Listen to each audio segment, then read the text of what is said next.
another 7 years. And the complete shock to me in this text is in verse 30, because First Baptist, Jacob does just that.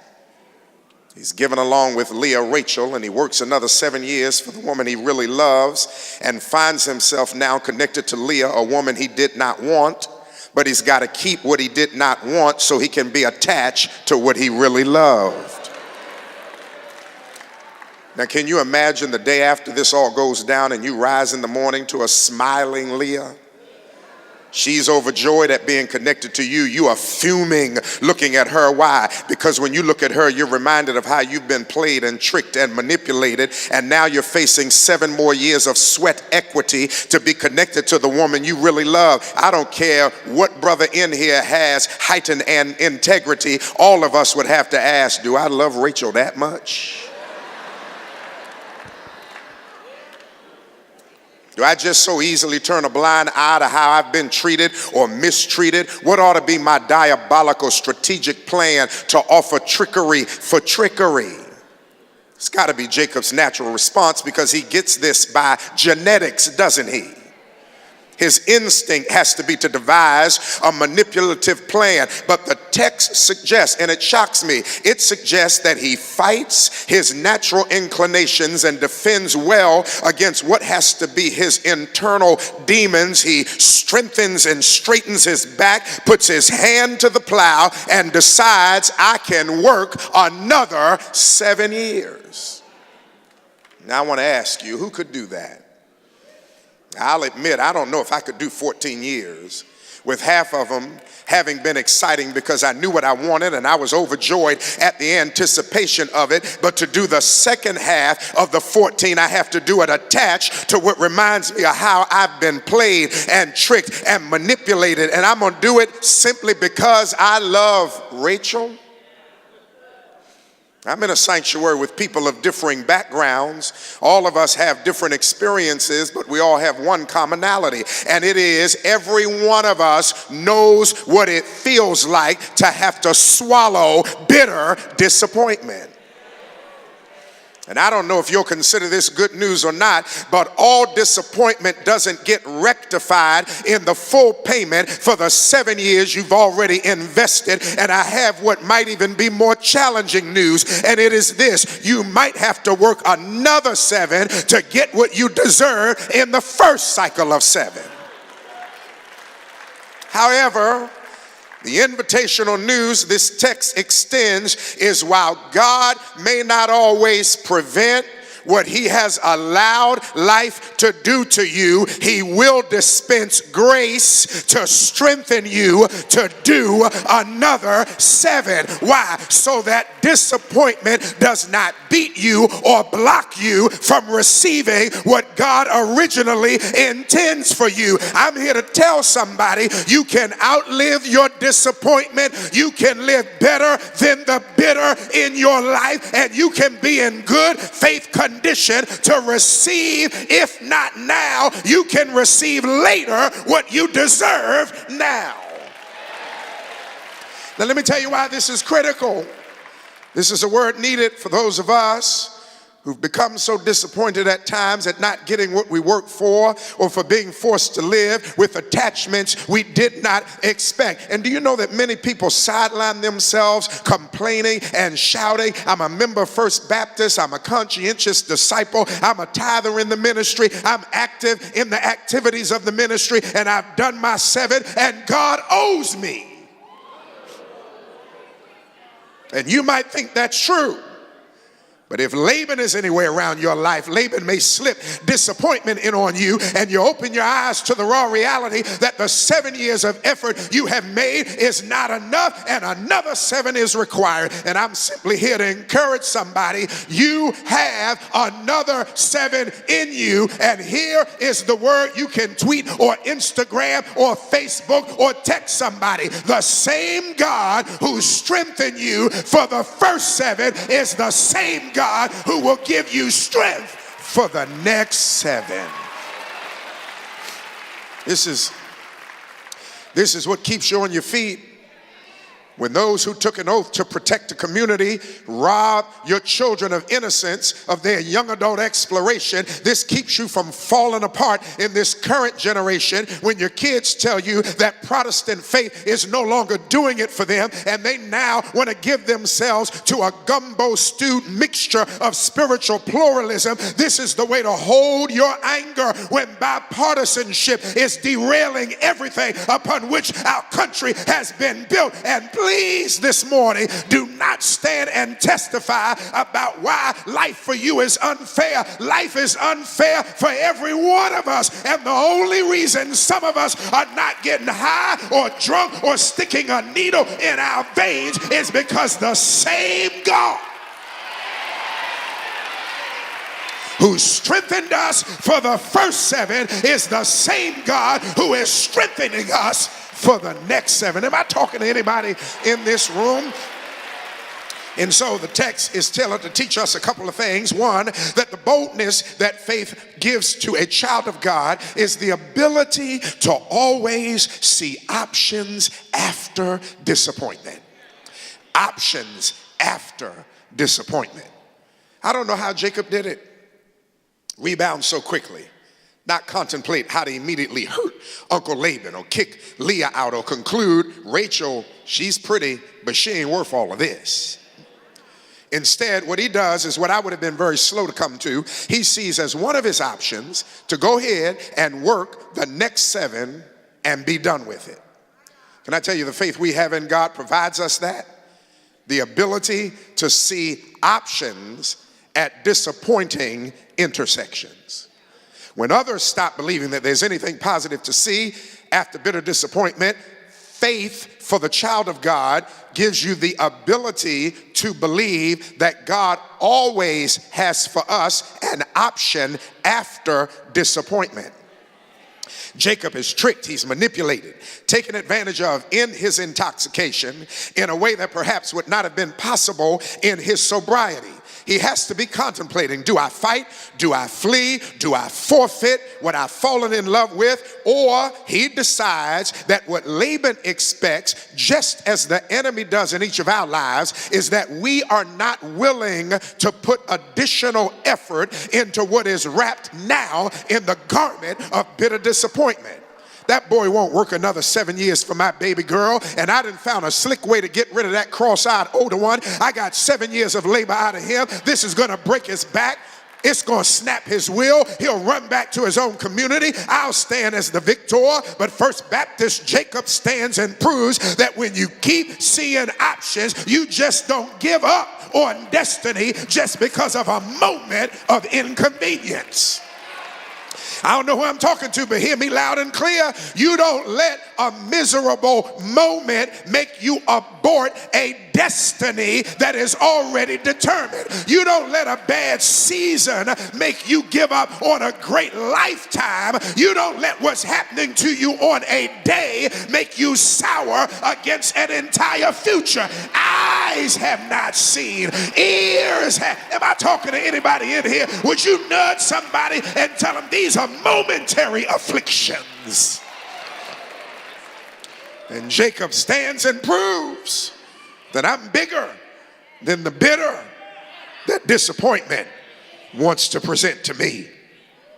Many of us are letting all the stuff happening in the first 7 years stop us from considering that we have another 7 of effort and energy and ability and empowerment inside of us, so that no matter what was supposed to happen in the first cycle of 7, I'm here to tell you, you have another 7. And don't let what was supposed to happen make you miss what still can happen. What was supposed to happen is now history. What still can happen is possibility. What was supposed to happen is staring out of a small rear view mirror. What still can happen is facing you out of an expansive front windshield. You still have life. You still have breath. You still have enough grace. You still have enough faith. Your God is still on the throne. His word is still real. Life is still precious. You still have enough power. And here's the good news: you must still have enough time.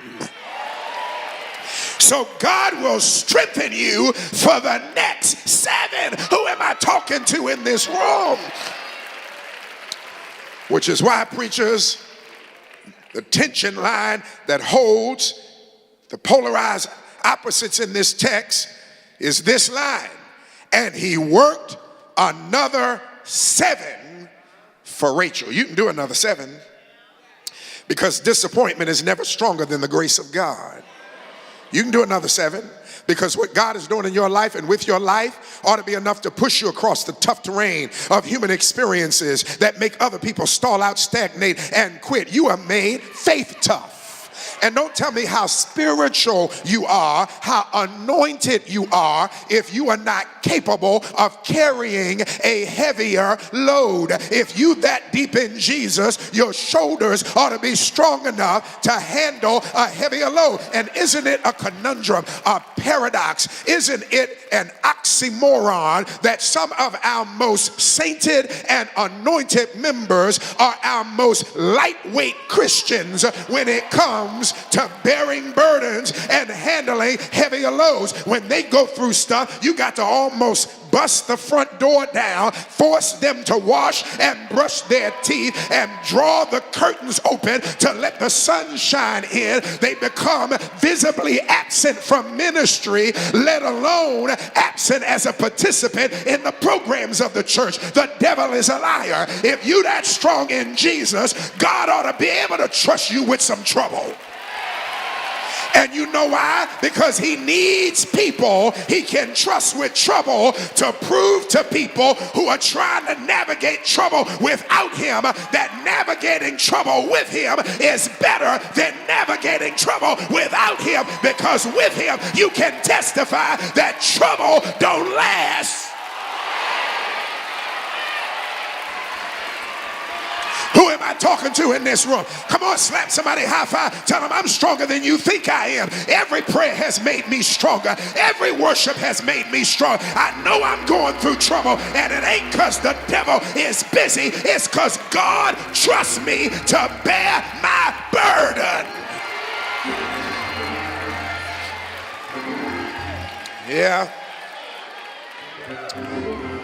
So if you were to schedule a counseling appointment and come in, we would exchange verbal pleasantries. I'd ask you, how you doing? How's the family? How the kids? How's school? How's work? How's your health? How your mama? How your daddy? How all of them doing? We would exchange verbal pleasantries. After that, I would ask you, what are we talking about today? And then, like a spigot that had been unstopped, you would release all your chronicles of problems. And I would look at you. I would literally stare you in your eyes, and I would pay attention to you, and I'd smile at the right time and frown at the right time. And after you finish your whole litany of suffering, I would then say to you, you know what? You're right. I can't believe people treat you like that. People ain't no good, are they? I don't know why they would do you like that. Not you. Okay, but here we are. And you really only have 2 choices.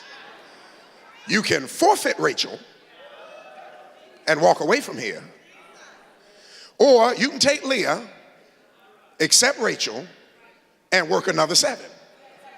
Now, before you deliberate over that, let me just remind you, you got 7 more in you.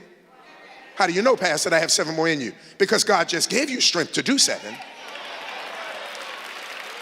So if nothing else, God has proven that he will strengthen you for the duration of time you need to accomplish that for which you have been sent. I wish I had somebody in here. You can do another 7. But here it is, lest we run out of time. Here it is. In order to do it, don't discard the value of what appears to be wasted time. Let me say it again.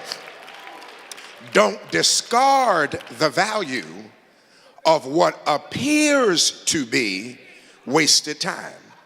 Now, I want to see how many dynamic disciples are here this morning. Because here's the line. But Jacob loved Rachel more than he loved Leah.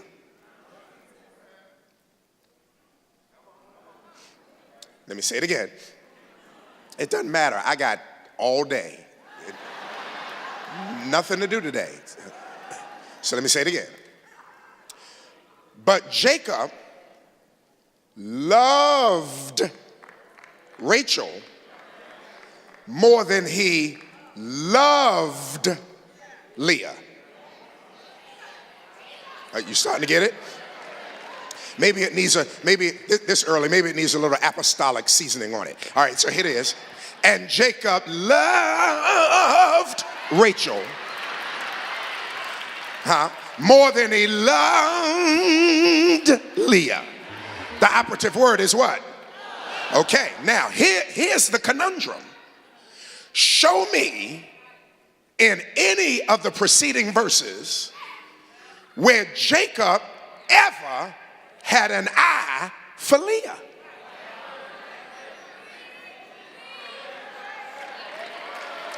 Nowhere in this story does Jacob ever develop, prior to the tension of that night, intoxicated in his tent, you never get any indication that he wanted Leah.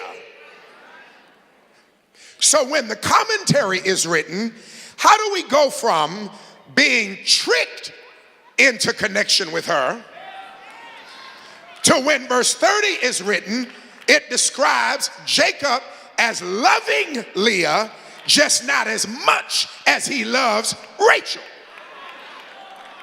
So I had to wonder, how in the world do you go from being tricked the night you thought you were going to consummate your relationship with Rachel and woke up the next morning looking into the eyes of her older sister Leah, and then you go from that, cross the bridge of that kind of manipulation until when the commentary is written regarding your life, it says you loved Leah, you just never loved her as much as you love Rachel. And Jacob says, Curtis, it's because you need to understand, if you can't learn to reconcile your disappointments, you're going to end up messing up the relationship you really wanted in the first place. And I didn't want to ruin what I had with Rachel because I could never get over what I went through with Leah. If I mistreated Leah, sooner or later I was going to have to deal with her younger sister, because after all, blood is thicker.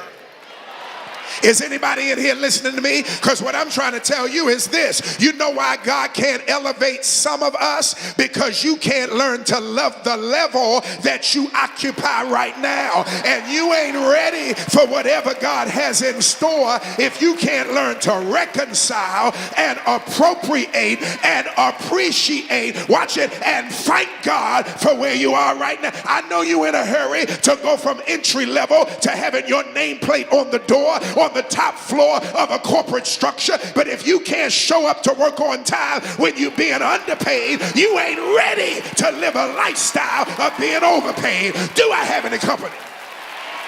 If you can't clean your apartment, you ain't ready to clean a multiple square footage house. And if you can't maintenance a hoopty, you certainly ain't ready for anything better or bigger than it. Would you nudge somebody and tell them, if I want Rachel, I gotta learn how to love Leah?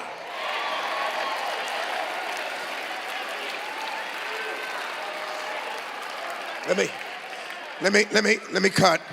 Because here it is, and I'm gonna close. Because if Rachel is not worth 14 years, Rachel was not worth 7 years. If Rachel is not worth the rest of your life, Rachel wasn't worth a minute of your life.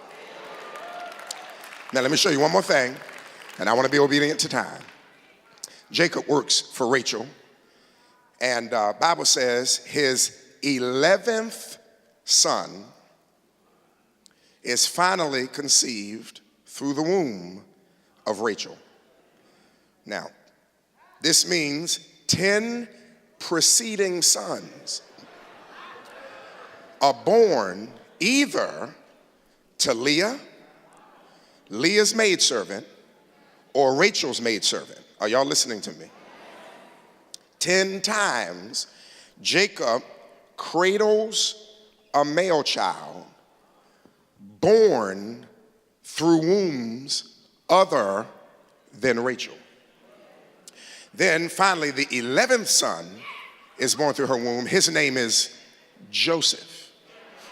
Now, we know Joseph because God strategically plants him in Egypt just as a famine is about to reach its severity pitch, and he's able to parcel out land in the most fertile soil in Egypt, a parcel called Goshen, and Joseph saves the whole family. Why? Because Jacob reconciled his disappointments, learned to love what he didn't want, and after so many sons from women he initially did not want, he births Joseph, who is used by God to save the whole family line. Rachel gives birth to another son. Youngest son is named Benjamin. You say, well, I know Joseph, but I don't know much about Benjamin. But you know some names that trickle down from that line, like Saul, whose name is changed to Paul, who would become responsible for the authorship of more than 2/3 of the entire New Testament, who would also coin this passage, all things. Y'all gonna start to get the connection in a minute. Work together for good. Come on, I'm running out of time, so here it is. Now, here's the point I'm trying to make. Because Jacob honors God and massages his bitter disappointments until he can learn to love what he initially did not want, God then rewards him by putting power on the side of connection he starts out not wanting. Because Leah gives birth to some children: Reuben, Simeon, Levi, Judah, Issachar, Zebulun, and Israel's only recorded daughter, a girl named Dinah. Now, you don't know many of those names, Levi, but you know names that come from them, like Moses. I'm about ready to shout out of my own shoes. Aaron, John the Baptist. If we skip to Judah, the fourth born overall, perhaps the most famous of Jacob's sons, is from Judah that the Jews descend, which means this, and I'm going to my seat, which means Jesus does not come from the line of Jacob and his connection with what he wanted. Jesus comes from the line of Jacob being able to reconcile and love what he starts out not being connected to. I think some of y'all still ain't got it yet, because if Jesus walked up in First Baptist and asked to be considered for membership, somebody in First Baptist would stand with an objection because of scandal that is up at the top of his line, and then somebody else would have to stand and say, now wait a minute, brother, my sister, don't throw a stone unless it comes back at you, because everyone in here today is the result of some scandal somewhere in your family line. The good news is that God brought salvation through disappointment, which means before you write off your struggles, before you try to trash your disappointments, you might want to back up and wait to see if God has planted some providence in the very thing that is right now causing you pain, because your next open door might be in the place where you're struggling right now. Do I have any company in this room? Shake somebody's hand and shake it like you're going to shake it off, and tell them, if I never had a problem, I wouldn't even know that God could solve them, and I would not know what faith in God could do. Do I have 150 people in here that can testify that some of my greatest blessings came from some of my greatest crashes, and some of my praise was born in the place where I was going through so much tragedy that I could not contemplate that God would ever put power in such a painful place? But the devil is a liar. Every one of us in here can say, I reckon that the suffering of this present time is not worthy to be compared to the glory that shall be revealed. Have I got a witness here? Slap somebody high five. Look your neighbor in your neighbor's eye and say, neighbor, if God could bring Jesus through connection to a man with who he did not want, then God can bring my miracle through the very thing I've been trying to disconnect from. So I'm going to wait on God. Be of good courage and let him strengthen my heart.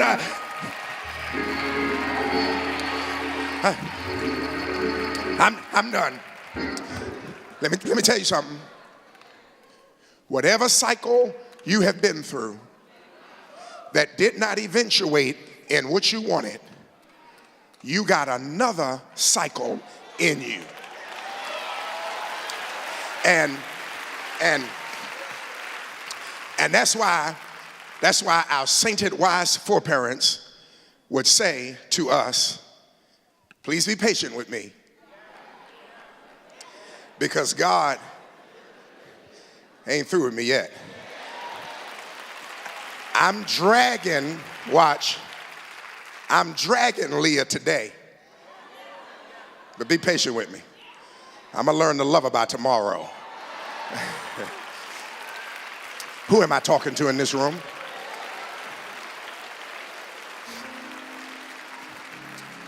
Do you know how confused your coworkers will be when you don't stand around the water circle anymore, joining in on the unending criticisms, the sabotaging email string?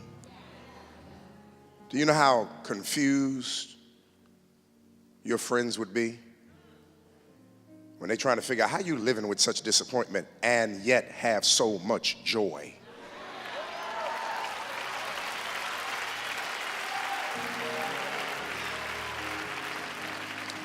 And you'll have to respond to them, because God gave me strength to do the next 7.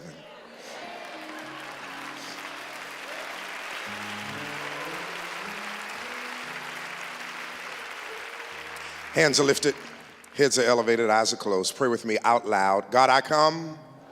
Come on, I can't hear everybody. God, I come in Jesus' name, and I confess, according to the scriptures, that Jesus is Lord. I ask you by faith to come into my life, save me, change me. I want to be born again. And I thank you that right now I accept the gift of salvation in Jesus' name. Amen. Come on, put those hands together. My brother, my sister, wherever you are in this sanctuary, if you prayed that prayer for the very first time, would you raise your hand? First time. You've never prayed that prayer before until this morning. God bless you. I see hands. I'm going to ask all of you have your hands raised. Do me a favor. I want you to grab your belongings, and I want you to make your way here to the front. Not putting you on the spot. You don't have to say anything. Nobody's going to vote on you. None of that kind of stuff. We want to make sure First Baptist puts some vital information in your possession, because you are now good seed planted in good ground, and the ministry wants to water it so you can mature. So come on. If you had your hand up, if you're next to somebody who raised his or her hand, lean over to them, tell them, I'll walk with you. I don't want you to have to go by yourself, but I want you to come make your way. We want to celebrate what we know God is going to do with the balance of your life. Yep, God bless you walking. Yep, come on, come on, come on, come on, come on. Yep, if you're in the rear, you come on and make your way. God be praised for you. God be praised for you. God be praised for you. Yep, God be praised for you.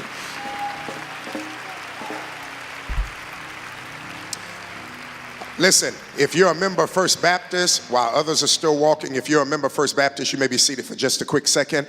And I'm not playing tricks with you. I'm going to ask you to stand again just as quickly probably as you're seated. If you're still standing and you are an active member of another church, meaning in that ministry you are present more than you are absent in that church, you may be seated as well. If you're an active member of another church, if you yet remain standing, I want to ask you, what else does God have to do to prove to you how much he wants you connected to the body of Christ?